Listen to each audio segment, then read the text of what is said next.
Well, many of you know that this is my second career. That before I was a high school baseball coach and teacher. And I remember a time when I was coaching baseball. The whole time I was at this particular school, we had some really good teams. It wasn't good coaching, mind you. We had really good teams. And we were playing a pretty difficult schedule because I wanted my kids to understand that we're not scared of anybody. We'll play anyone, anytime, anywhere. That was kind of our motto. And so that got put to the test because there was this school not far from us that had a major Division I prospect, and they had a game canceled, and they needed to pick up a game because they had all these scouts coming to watch this young man play. And so they called me because they thought, I knew what they thought. They thought we would be an easy out. You know, they could beat us, their kid would look good, and it would show off, their player to the scouts, and everybody would be happy. And so they called me up, the coach did, and said, we'll even come to your place if you'll just play us. So I talked to the kids, and they said, yeah, we're in. We'll play. I had some tough, gritty kids. So this particular school comes over, and things were actually going pretty well. I think they got more than they bargained for. We were good. They were good. They were a bigger school, though, but we were hanging right there. It was close. In fact, we were ahead at one point. But their stud player came up to bat. Again, major Division I recruit. He comes up to the plate, and he goes through his whole ritual. I don't know if you can see what I'm doing here, but he swings his bat around, and he's all cocky, and he's strutting around. And my pitcher on the mound was pretty good. He threw about 82, 83, which for a smaller school was really good. And he was a tough kid. He didn't take anything off anybody. So their really good player digs in, and he's flipping his bat around, and he's being cocky, and he's even showing bunt a couple of times. And we knew he wasn't going to bunt. He's their number 3 hitter. He can hit it over the fence anytime he wants. But he squares around to bunt, and my pitcher throws an 82-mile-an-hour fastball and hits him right in the chest and drops it. Now, if you know the rules of baseball, if you offer at a ball and you get hit, that's a strike. You don't get a base. So I thought, well, it's a close game. They had a runner on. We don't need to be hitting somebody, We don't need to be getting wild, for sure. So I go time, and I walk out, and I get up to the mound, and I put my arm around Jason, and I said, Jason, you okay? He said, yeah, why? I said, well, the kid's laying on the ground, can barely catch his breath because you hit him in the chest. And he goes, I'll teach him to square around and bunt on me, won't it? I said, yeah, I guess it will. He said, why don't you pack me on the backside and go back? I said, okay. So I went back to the dugout, and, that was that. I wish I had the confidence of that young man as I stand before you this afternoon, because I got to be honest with you. I've been at this preaching thing for a little while now, but events like this and gatherings like this are a little intimidating because there are people in the audience that I greatly admire and respect and that I know I'm not teaching anything to, and I feel very inept to be before you. But at the same time, I'm encouraged by you as well, and I appreciate the opportunity. And so hopefully something that I say today can help in some way, shape, or form. Now, my wife likes to watch those home renovation shows, the one I'm talking about, like Property Brothers, Rehab Addict. What's the one with Chip and Joanna Gaines? It's so popular. Yeah. What is it? Fixer Upper? Something like, yeah. Apparently she's not the only one that likes to watch it. But there have been times when I have been held hostage and had to watch these shows with her. And I've learned some things by watching these shows. One thing I've learned is they're all the same, right? I mean, they're all the same. The couple or whoever it is buys a property thinking that they're going to get rich quick. It's just a cosmetic quick fix. They'll turn it around in 20, 30 days, sell it for a profit, make millions, and they're going to be great, right? But what happens always is they get in there and they find out that the whole thing is just termites holding hands, right? That it's got a bad foundation. There's asbestos, there's lead paint, there's everything. And they always put the catastrophe right before a commercial, so you have to tune in and wait to see what happens. But at the end of it, everything works out fine. Magically, everything is okay, and they still sell it for, $50,000 to $100,000 more than what they paid for it, and, everyone is happy. What you learn in watching these shows is that renovation always takes longer than you thought and always costs more than what you expect. If you think renovating houses is difficult, try renovating a human being. What would you change about yourself if you could change anything? Your hair, your eyes, your smile, your nose. Maybe you have good curb appeal. Maybe you have good bones, so to speak.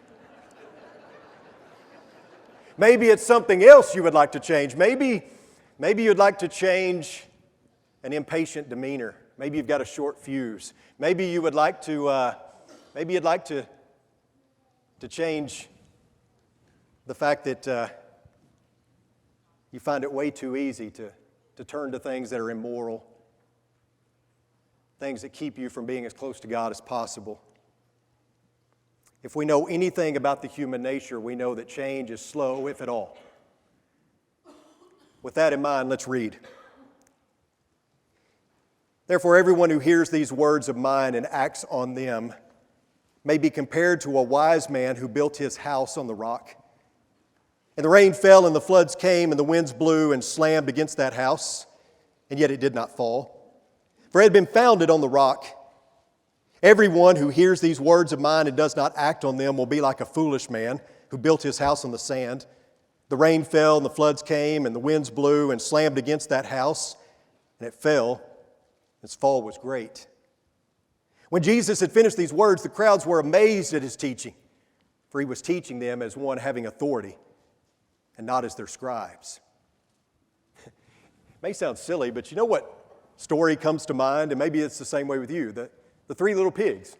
You think about that? I mean, there's many different versions of that 1800s tale, but the main one is that the mother pig sends her three little pigs out to earn a fortune, I guess is what it is, or seek their fortune. And so they go out, and the first little pig builds a house made of, what was it? Was it straw? Was it straw? And builds a house of straw, and the wolf comes, and he huffs, and he puffs, and he blows it down. And so he goes to the next little pig's house, and he builds a house made of, sticks, right? And so the wolf huffs and puffs, and he blows that one down. And each time there's this exchange, right? Little pig, let me in. And the pigs say, not by the hair of my chinny chin chin. And he says, well, then I'll huff and I'll puff and I'll blow your house down. And he comes to the third little pig's house, and that little pig builds a house out of brick. And so all the huffing and puffing in the world is not going to blow that house down. And that's kind of what I think of when I think of the parable of the wise and foolish builder. The first two pigs weren't very wise in their building, but the third one absolutely was. I want you to notice something about this parable. Notice a few things, actually. First of all, we are presented with two men. Both are builders, okay?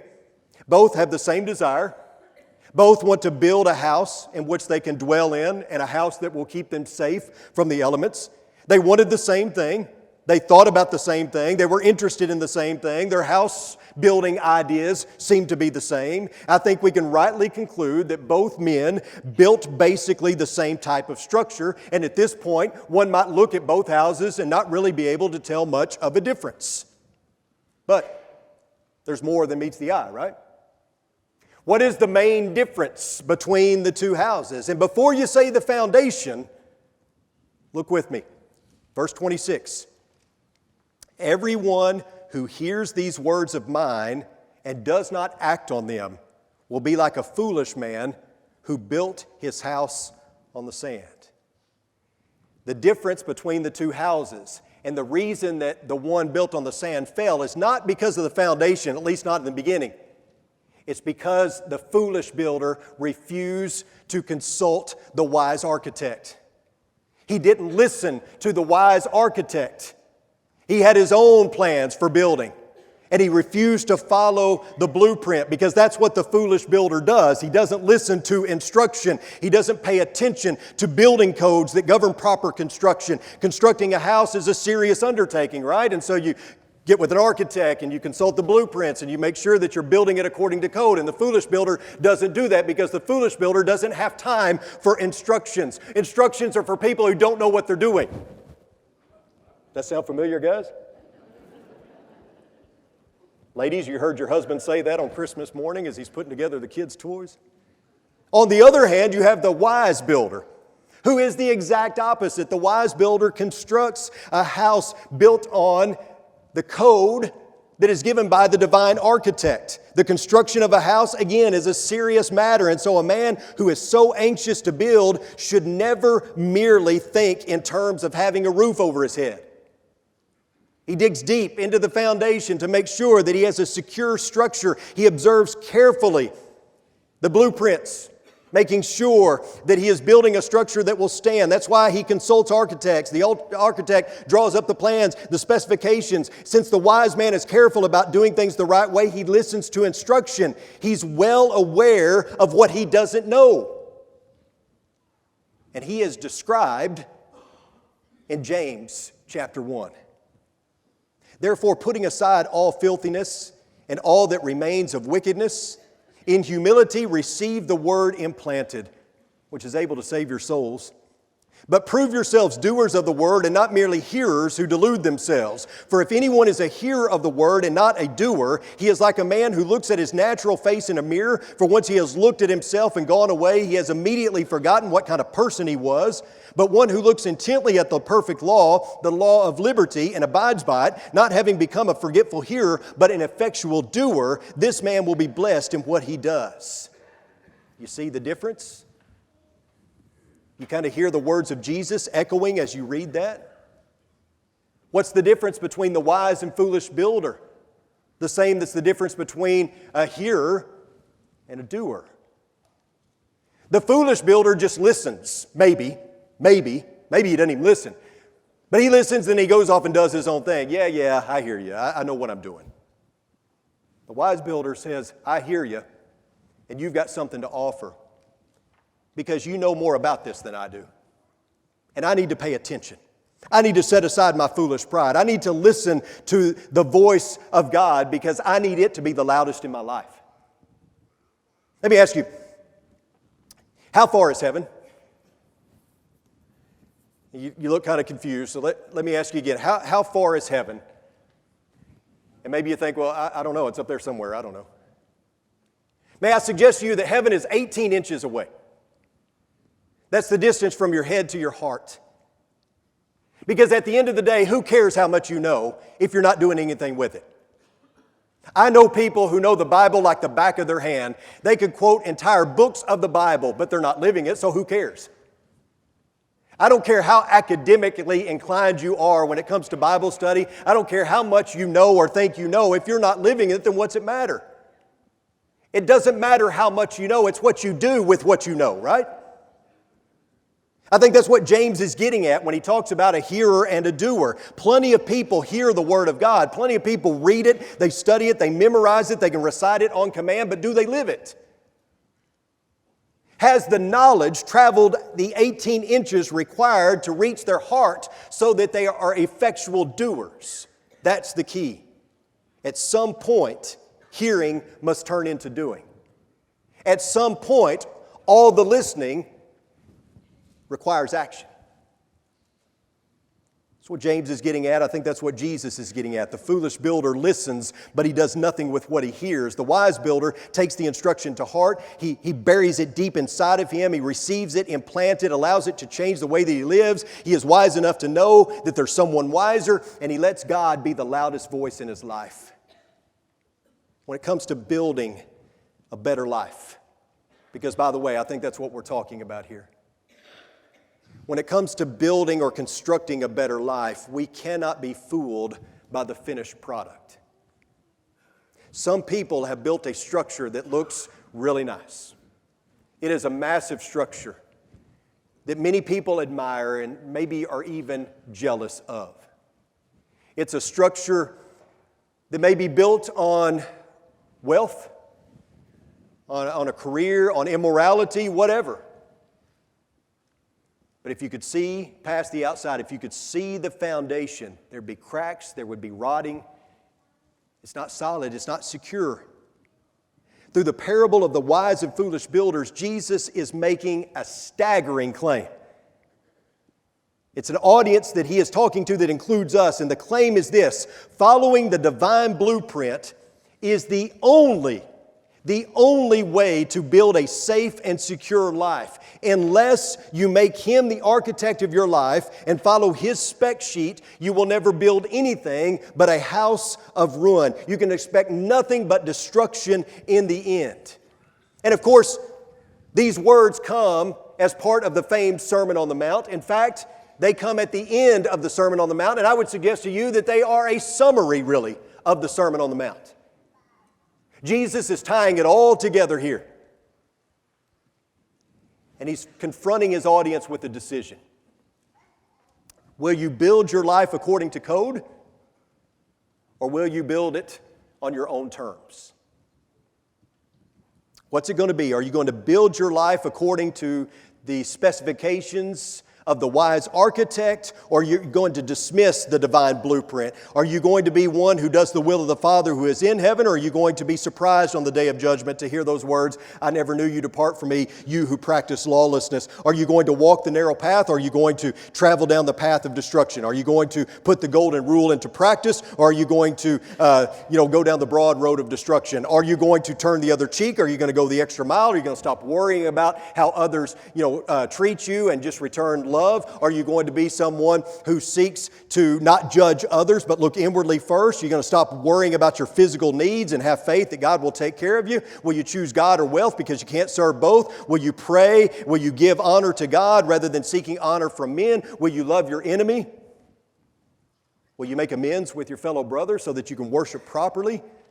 Will you let your yes mean yes and your no mean no? Will you honor the commitment of marriage? Will you be willing to pluck out your eye and cut off your hand if it needs to happen in order to deal with sin effectively? Will you be merciful? Will you be poor in spirit? Will you hunger and thirst for righteousness? You see where this is going? I mean, the end of the Sermon on the Mount is an ultimatum. What are you going to do? Are you going to choose to follow me and thus build your life on a solid foundation? Or are you going to turn and walk away? Upon hearing the words of Jesus that day, the people had a decision to make, either to ignore them or to live by them, and we have that same choice. We must decide if we will build according to code. Now understand, if you decide, and I assume everyone here has decided that, then you probably know what I'm going to say next, and that is this construction process is pretty agonizing at times. In 1501, Michelangelo was commissioned to turn a large block of marble into something great. And this large block of marble had some imperfections, and it had stymied other sculptors. Da Vinci didn't know what to do with it even. And so Michelangelo looked at it, and he decided to make, the bottom part where there's some imperfections into a stump, and he constructed over 4 years a 17-foot tall sculpture known as David, which is still considered one of the greatest works of art of all time, on display in Florence. Tourists come from all over to view, to gaze upon this beautiful work of art. When asked how he did it, here's what Michelangelo had to say. He said, in every block of marble, I see a statue as plain as though it stood before me, shaped and perfect in attitude and action. I have only to hew away the rough walls that imprison the lovely apparition to reveal it to the other eyes as mine see it. In other words, Michelangelo chipped away everything that didn't look like David. All of us are God's work of art. Each one of us are His masterpiece. All of us are works in progress, which means that we are not finished. We have not been perfected. We are still unfinished, but God is still working. He's our sculptor, and He's carving out this big chunk called Chris McCurley. And there are imperfections and there are impurities. And sometimes it feels like he may not be making a lot of headway. Sometimes it feels like he is stuck at a certain point and he doesn't know where to go from there. But I know he's still working. And I know he's still chipping away. And even though it hurts at times, and even though it may seem like he's got a long way to go, I'm encouraged by the fact that God leaves nothing undone. Nothing.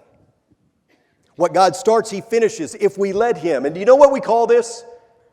There's a biblical word for this. We call this sanctification, right?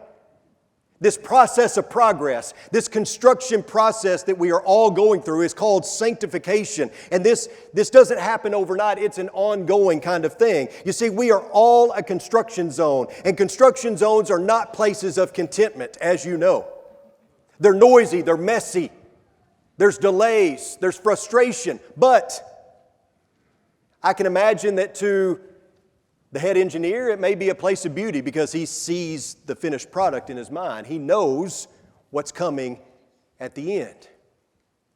As you see me standing before you this afternoon, you see a 46-year-old man who, I don't know, may seem to have it all together. Maybe you see someone who has some pretty nice clothes on and you think, yeah, he's all right. Let me tell you, folks, I'm no different than you. There's a mess going on underneath here. I struggle with the same things, that a lot of people struggle with. I work hard to make certain that I am, trying to be transformed, allowing God to work, not impeding His process and progress. And the truth of the matter is I should have a sign hanging around my neck that says, work in progress. And the truth of the matter is all of you should as well. And I would encourage you to encourage your preacher because he doesn't have it all figured out either. He doesn't have it all together. And I think we do ourselves a grave injustice when we think that you come to church because, you're dressed up and you got it all figured out and you're cleaned up and, church is for the people who are works in progress. We are messed up. Many of us are really, struggling sometimes. Maybe you had a fight with your wife just before you walked in the doors of church. I see our young families, my kids are grown now, I see our young families take their kids in as soon as they walk in the door for church, immediately take them in the bathroom so they can spank them, You're trying to get your mind ready for worship and there's a lot going on, right? And then if you're like me as a parent, I always wondered, did I do the right thing? Did I handle that well, I'm constantly battling within myself, like with Romans 7, Paul talks about this inner civil war that he had going on. I feel like that, there's all these things that I'm battling each and every day to try to figure out, how do I stay close to God? And how do I keep going in this construction process? And that's okay, right? It's okay that we are a process of progress as long as we keep moving forward. Because have you ever been stopped on the highway? You ever been stopped on the interstate during construction work, and you're at a standstill and you think to yourself, why do they have to do this now? Why now? Don't they know I need to get to where I'm going? Why can't they do this overnight, when it would be less busy? And then you start moving a little bit, right? You start inching along. Maybe you're only going 5 miles an hour, but you're moving. And so there's hope in that. There's hope that in a few minutes I might be back up to 75 heading down the interstate. There's no hope in a standstill. And so I would encourage all of us who are involved in the building process, all of us who are a part of the sanctification process, just keep moving forward, even if you're inching along. Even if building seems like it's really slow, just keep going forward. Keep inching along. Keep moving in a right direction. When finished seems so far away, remember that God finishes what He starts. And remember these words. Paul in Philippians 3:12 and following, he says, not that I have already obtained it or have already become perfect, but I press on so that I may lay hold of that for which also I was laid hold of by Christ Jesus. Brethren, I do not regard myself as having laid hold of it yet, but one thing I do, forgetting what lies behind and reaching forward to what lies ahead, I press on toward the goal for the prize of the upward call of God in Christ Jesus. Now I should say, I don't need anyone after this to talk me down off a ledge, okay? When I say that I deal with issues just like everybody else does, I'm talking about things like, I hate to admit this, but I'm a very impatient driver. Very impatient. I'm coming here, and when you get to Wichita Falls and hit I-44, I've been up and down that road 1 trillion times. Someday I think they'll fix it. But so far they haven't. But there is a point We're coming from Wichita Falls up to Oklahoma City, where 2 lanes narrow into one. And there is a sign that says, "Merge now." Okay? So I get over in the left lane and I keep going straight. And traffic comes to a stop. I almost rear end the person in front of me. It stopped pretty quickly. And guess what happens?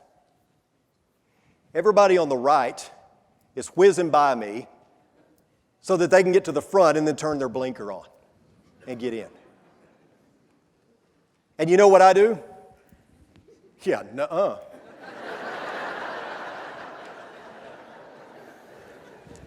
Sorry, buddy. You should have read the sign like everybody else did. Maybe the guy behind you will let you in, but I'm not. Keith, I think that was you, actually. Now that I think about it. I don't have any friends on the road, though. These are the kind of things that I struggle with. But as Melvin did a great job of reminding us, God let you in, right? I mean, He let some pretty despicable people in. I struggle with seeing the things mentioned here in the Sermon on the Mount and applying them to my life. I find myself being much like the foolish builder saying, in theory, I agree with this. In theory, this all sounds good. Practically, maybe not so much always. All of us have to get to the point in the construction process where we say, I hear you. And it may hurt, and I may not like it, but I got to do it, right? Not out of duty or obligation, but because I want to be more like Jesus. And so you imagine that God asks you, do you want to be more like Jesus? And you say, well, of course I do. And so He gets out a hammer and a chisel and He starts chipping away. And you're like, ow, that hurts. What are you doing? He said, well, you said you want to be made more like Jesus. This is what it's going to take. I got to chip away everything that doesn't look like Jesus. This is not a fun process always. It's difficult. We feel guilty. We get angry with ourselves even. We feel like the foolish builder, maybe more than we do the wise sometimes. But at the end of the day, we want to be like Jesus. And so we submit. In Genesis chapter 11, we find the descendants of Noah being told to scatter over all the earth, be fruitful and multiply. And so they find a place in Shinar, and they don't do what God tells them to do. They stick together, and because they shared the same language, they were able to do great things en masse. And so they decide that the great thing that they're going to do is they're going to engage in a construction process. Right? They're going to build something great. They're going to build something that all future generations can see from far off and say, yeah, that was our ancestors. That was the descendants of Noah. That was those people that did this great thing. This is going to be a high, high tower reaching up into heaven that is going to be awesome, intimidating. People are going to be able to see it and say, wow, what great architects they were. What great construction workers they were. They're going to be so impressed for years and years and years to come. Problem is, they didn't stop to think that maybe all this tower building business was a bad idea. In all their egotistical, proud exertion, they never once stopped to think, maybe God doesn't want us building a tower up into heaven. And sure enough, He didn't. And realizing that the only thing they could do en masse was sin, He decided to confuse their language and to scatter them abroad. Realizing that they could only do wrong, He confuses their language, He intervenes, scatters them over the entire earth. Their building plans are thwarted, and they were trying to become great on their own. They were trying to do something massive that would be pleasing to themselves and to others. But what they teach us is that greatness comes from following God and following His Word. Greatness comes from building not through our own selfish pursuits, but through godly efforts. We must seek to be built up by God. We must seek greatness as it applies to righteousness. We must seek to build a legacy of faith. You can choose the way of Babel and the logic of Babel. You can choose the way of the tower builders and attempt to build a better life on your own terms. But understand that anything you build that is not according to the specifications as given by our Lord will only end up in ruin. Unless the Lord builds the house, they labor in vain who build it. God's people learned this lesson the hard way in Genesis chapter 11. Rebellious man undertook a united, godless endeavor to establish themselves as world-renowned, but their efforts were in vain because no matter how many people they tried to impress, it was God's favor that they should have been seeking. There are many people living in this day and age that follow the same mentality. Selfish, man-centered efforts, trying to build something great, a personal empire, but it's being built on a sandy foundation. We see it in the sports world, we see it in the corporate world, we see it even in our churches, don't we? The logic of Babel is built on self. And because of this, it is an effort in futility. It is foolish because any building project that doesn't include God is in vain. So again, we're presented with a choice, whether to be self-built or God-built. The difference between the two is simple. One seeks to be a builder of a better life through selfish ambition, and one seeks to be built up by God so that they can be used by Him in the world. As a result, one is a wise builder and one is a foolish builder. But please, please, please understand this. Everyone is a builder. Everyone. Whether they go to church, don't go to church, whether they're a Christian or not a Christian, everyone is a builder. Everyone is constructing something. Here's the question. If we're all building our lives on something, what's it going to be? Rock or sand, right? If we're all builders, we have to determine what the foundation is going to be. Is it going to be rock or sand? Are we going to follow the divine blueprint or our own selfish ambition? Are we going to do it God's way or are we going to do our own thing? How annoying is it to see a sign like this? I don't like those signs, do you? In fact, my blood pressure starts to rise when I see a sign like that. Here's another one. That one's even worse because you're guaranteed to probably be stopped, right? And depending on, how busy the road is, you may be stopped for quite a while as they let one side go through and then you have to wait to go through yourself. Here's another one. That one just guarantees, it comes right out and says it, right? You're not getting to your destination anytime soon. That's what it should say. You might as well just, take a chill pill because you're not going anywhere anytime fast. But when all is said and done, after all the delays and, all the construction and the mess and all that, it's funny how, we constantly complain in Abilene about our roads and we talk about how they're terrible and all that and, the city needs to do something, so they put it up for a bond and the bond passed overwhelmingly and now they're working on all the roads and guess what we do? We gripe and we complain. You can't have it both ways. We griped about the roads not being fixed, and now we're griping because they're being fixed. But at the end of it, you have this sign, right? I don't know if you can see that, but it says, "End of construction, thanks for your patience." And you think, well, that might be a reach. But at the same time, we like to see that sign. It's over, right? It's done. And I wonder, what if every one of us as Christians had that on our gravestone? That would be a worthy epitaph, wouldn't it? You walk through the cemetery and you see all the grave markers of all of you here, and it says, "End of construction. Thank you for your patience." I'm so glad that people have patience with me. And I'm so glad that the people that I'm close to understand that I'm still under construction. I hope that you understand that you're still under construction and that the people around you are as well, and that this is an ongoing process and this is not something that happens overnight, so therefore we need to be pretty patient, don't we? Allow me to move from house analogies or construction analogies to a horse analogy, because that's an obvious segue, right? In 1973, Secretariat won the Triple Crown. That was the year I was born. Paul Sherrill was 71.